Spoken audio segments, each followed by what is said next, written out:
Hello everyone, hope you are doing well. This is Rubel from Tech Review. Today I am going to show you how to fix cannot access shared folder error in Windows 11 due to new security policies.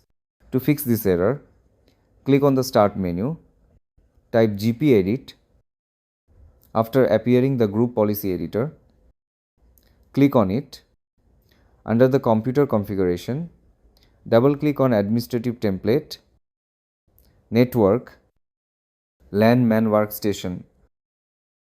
On the right side, double-click on Enable Insecure Guest Logon.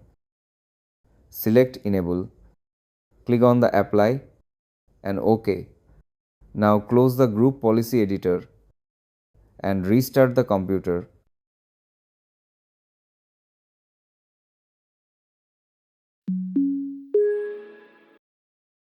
After restarting the computer, hope your problem is solved. Take care.